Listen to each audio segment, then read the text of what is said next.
Goodyear company के जो official team थी वो दुबई से पाकिस्तान आई है और आज उसने जे रशीद की जितनी भी ब्रांचें हैं वहां पे विजिट किया है। लाहौर की जो टायर की मार्केट है उसे भी विजिट किया है कि लाहौर में गुडियर का क्या स्कोप है, इस टायर को कितना पसंद किया जाता है, इसकी क्वालिटी के ऊपर लोग क्या कहते हैं।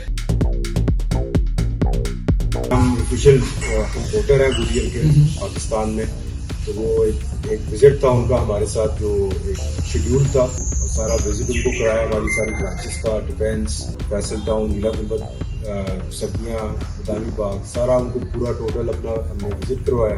बड़ा प्रोडक्टिव डे था हमारा पूरा, सारा उनको बड़ा मज़ा आया। ऑफिशियल था, वो पहली दफ़ा आए तो वो बहुत पॉजिटिव थे जी, और हमारी स्पेशली हमारा एक नेटवर्क है जे रशीद का, वो देख के वो बड़ा सेटिस्फाइड थे।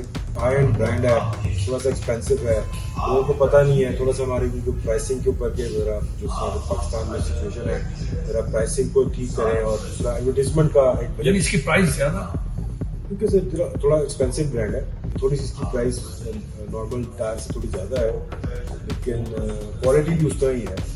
लेकिन ऑब्वियसली फिर वो सारी चीज़ें हमने उनको बताई हैं। गुडियर कंपनी अगर स्पॉन्सर करती है स्पोर्ट्स में, तो इस वक्त हमारे पाकिस्तान में हर दूसरी स्पोर्ट्स को जरूरत है स्पॉन्सर्स की। स्पोर्ट्स में यानी मैराथन हो गई, पोलो हो गई, क्रिकेट हो गई, हॉकी हो गई, गोल्फ के साथ ये स्क्वाश भी हो गई। यानी इस तरह के जो पाकिस्तान के हेल्दी एक्टिविटीज जो हैं, तो श्योर है कि पाकिस्तान में दोबारा से वो एक ग्राउंड जो हमारे इस वक्त वीरान हो चुके हैं दोबारा से आबाद हो जाएंगे। तो ये बड़ी जबरदस्त बात हुई है कि यूसुफ साहब बता रहे हैं कि गुडियर कंपनी की ऑफिशियल टीम जो पाकिस्तान में आई है, विजिट करके गई है।